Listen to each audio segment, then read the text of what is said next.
Would I move Juan Soto in the offseason as opposed to in season in 2024? I would definitely. And I'm not moving Juan Soto in the offseason. No.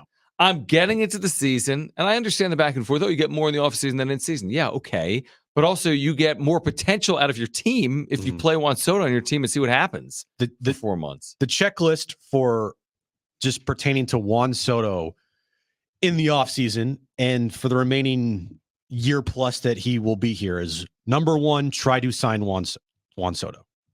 Try you got to try. Mm-hmm. You can't just say, yeah, we know, whatever.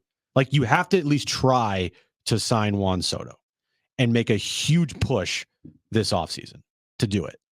Because for everybody that wants to bash Juan Soto, I still think he is one of the premier players and talents in the game. And I would rather have Juan Soto on my team than not. I think he is going to put up some special seasons in his future. Hopefully it's here in San Diego, but I still think Juan Soto, I just think he's like one of the best in the game. So I would first try to sign him. Then, if that doesn't happen, you keep him.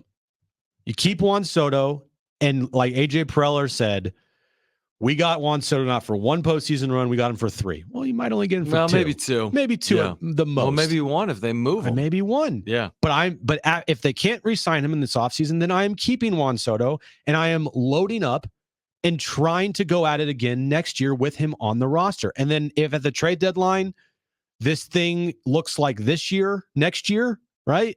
Well, then you probably have to move him. Then you look at moving him, and you have to do that. And I'm with Mark DeRosa, where he's like, well, you're not going to get back the same value either way. I mean, you gave up max value for a player who was 23 with 2.5 years of control. Yeah. You're not touching that. Even if you get rid of him this offseason, he's coming off a nice year, but not an MVP year, right? So you're going to get some value, but you're not going to get all that value.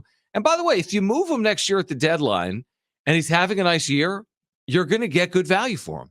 If you move him next year and it's Juan Soto, age 25, with a 1,000 OPS season, then you're going to get a huge return. Not the same return, but you're going to get a huge return. I've never thought that the issues that the Padres are experiencing go back to Juan Soto. I think there are people that disagree with that. That's fair and understood.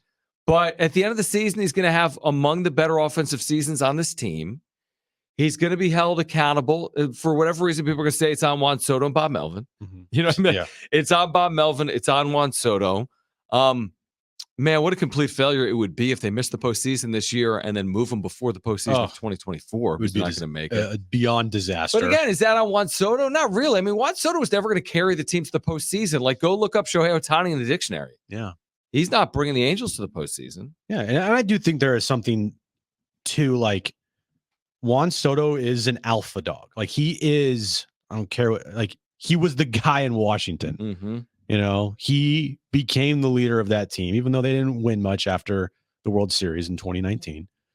He was the most talented player on that team. Like, everybody knew that's the future. You know, and they didn't get to sign him, so that didn't pan out. But at the time, when he was doing the things he was doing in the postseason in 2019 and putting up all these crazy stats and numbers, everybody knew that's the guy. And I do think there is something too, coming to San Diego and coming into a clubhouse with an established guy already here. That was his team. And for whatever reason, it just hasn't fully worked to what everybody was expecting here with Juan Soto. Everybody thought that when he came in here, he would light the world on fire. And it hasn't happened, but that doesn't mean that I would trade Juan Soto in the offseason. I would absolutely keep him and go for it again in 2024. Put the question in the chat, and 70470 started with team. Would you move Juan Soto this offseason?